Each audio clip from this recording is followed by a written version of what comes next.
My mom, she was like, Emmy, do you want some ice cream? And I couldn't hear, so I just wandered away. I found out about my hearing loss when I was 17, and I was thinking like he had to have the diagnosis wrong because I hadn't done anything to affect my hearing as I was growing up. He kept asking me, did you listen to loud music? Had you ever had damage to your ears? And I kept saying, no, no, no.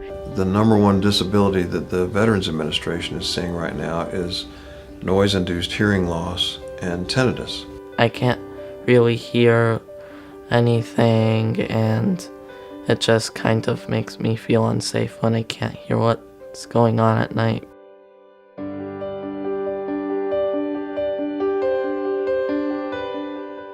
When the hearing loss was confirmed, I felt that this is a challenge for all of us. He's a child who's faced by something that is different from many kids, and being different is difficult. Hearing loss I know began when I was a young captain in the Army, about maybe 8 years into my career, and I noticed I could hear a watch ticking on one side in one ear, but I couldn't hear it in my other ear. At 4, Mom noticed that I started not responding to her, and they tested me. That is actually the very first time that anybody told my parents, told me that I had hearing loss. It's funny, when I hear about hearing preservation or hearing conservation now, that means so much more to me than it did when I was a child, or even when I was a soldier and we were told to wear hearing protection.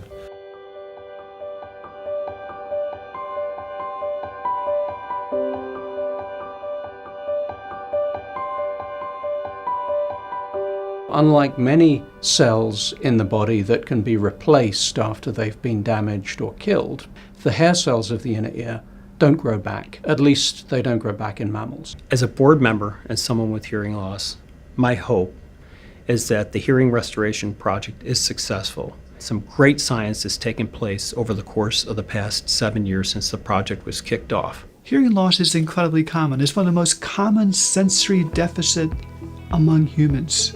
The long-term goal of the Hearing Restoration Project is to come up with therapies that will allow cells in the inner ear to regenerate and replace lost hair cells. This would greatly improve the quality of life of people who are suffering from hearing loss. In 2012, I got diagnosed with Usher syndrome. It is the leading cause of deaf blindness. Hearing health is such a underrated aspect of our lives that we just take for granted.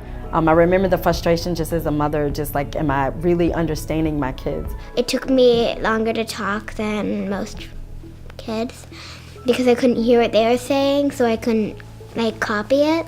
The Hearing Restoration Project scientists work on different animals, some of which can regenerate and some cannot. Top-notch scientists not only review the grants, but there's a whole board of trustees that look at the different grants and figure out which are the areas most important for funding. There must be some biological mechanism that we can tap into to try and get this to happen in mammals.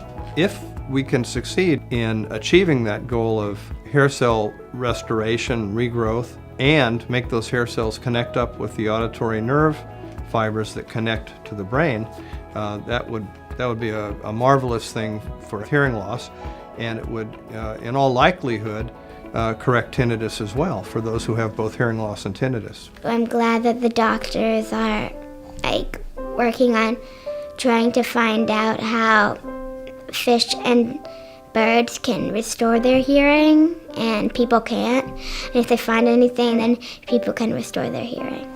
Academics tend to be very vertically siloed in their fields. If you could get them to integrate and find a solution, maybe you could speed things along. Part of the motivation for setting up the Hearing Restoration Project was to bring together scientists working on this problem from different backgrounds and using different approaches. They can achieve more by working together and collaborating than they could do by working independently. Our next goal is not only for him to succeed in life, but hopefully to have a cure. I'm hoping in my lifetime, but if not, in his lifetime. The Hearing Health Foundation is working on a cure, and that's very important to me because I just feel like I'll be able to be more independent. I hope for one day HHF to not have to exist anymore. If it ceases to exist, then it accomplished what it needed to accomplish. That will be the day that I'm most proud of HHF, when we could put ourselves out of business, when we've cured hearing loss, when we've cured tinnitus, and we've cured deafness.